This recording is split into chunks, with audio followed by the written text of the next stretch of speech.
Hey, what's up everybody? Thought I would make another video quick of all the cards I had picked up in the month of January. I think I'm pretty much done picking up cards for the month.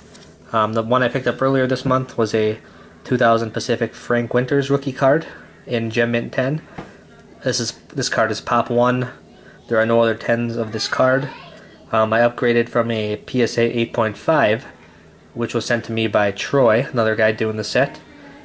And I took my 8.5 and I sent that up to Trav, another guy working on the set, after I got this 10. So was really happy to find the 10. These Pacific cards are really easy to chip, and white corners and that kind of thing, so that's why the 10s are kind of hard to find of this particular card. Also earlier this month picked up a 1981 Topps Jan Stenerud. This is his first year in a Packers uniform. He was a Hall of Fame kicker, of course. The card's in Mint 9.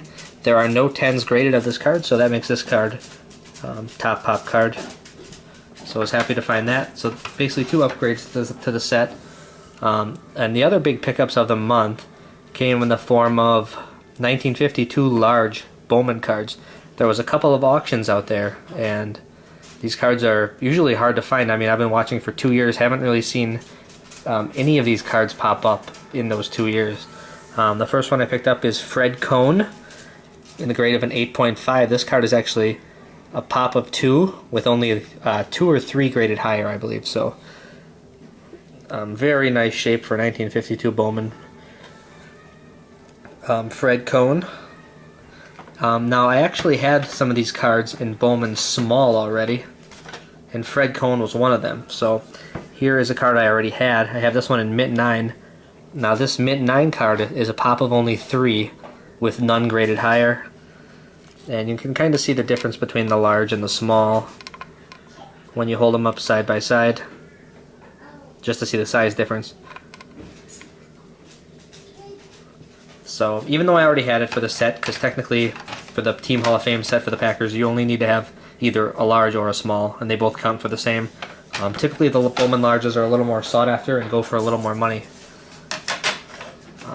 But due to the rarity of seeing the larges come up, even though I had it in a 9 already, I wanted to pick up the large in an 8.5 so I could have both the large and the small. Another card I picked up in Bowman large was Bill Houghton in the grade of an 8. You can see the old label there, PSA 8.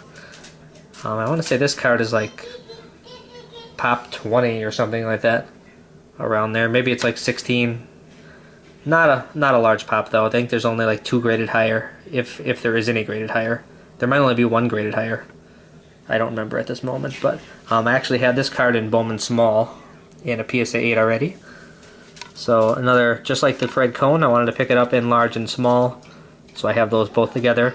In this particular case, even though larges are usually more sought after, the Bowman Small, when I bought it, actually went for quite a bit more money.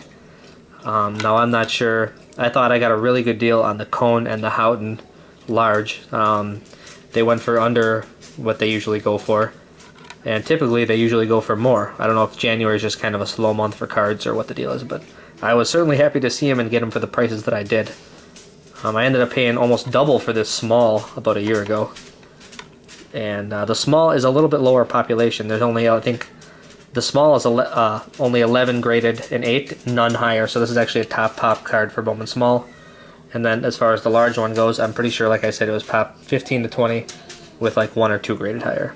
So was really happy to find the Houghton as well. And then here's that other card. The third card of the Bowman larges I need for my Team Hall of Fame set, Bobby Dillon. I think I showed this on the previous video. I just kind of took it back out to show it again, along with the other group that I had there. Beautiful cards for, the early 1950s. Football cards, not nearly as well cared for as baseball cards, it seemed like at the time. Baseball was kind of the darling of the 1950s. Football cards were kind of few and far between. That's why such low populations on a lot of these early Bowman cards from the 50s.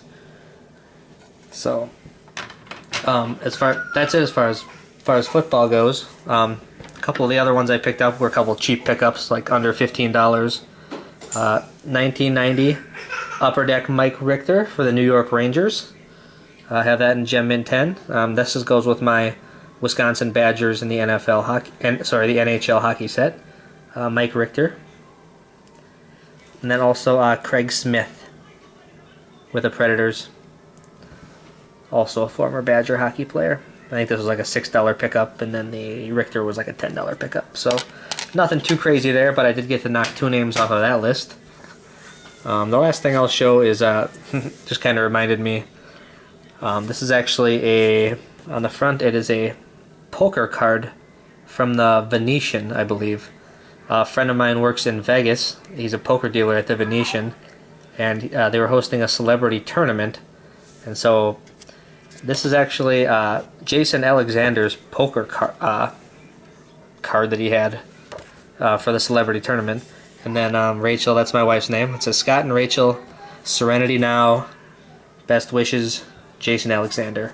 Which me and my wife are huge Seinfeld fans, so my friend took the liberty to get it signed for us. And of all the things he could write, he wrote Serenity Now, which is funny because we still use that quote, you know, trying to raise 2 young kids.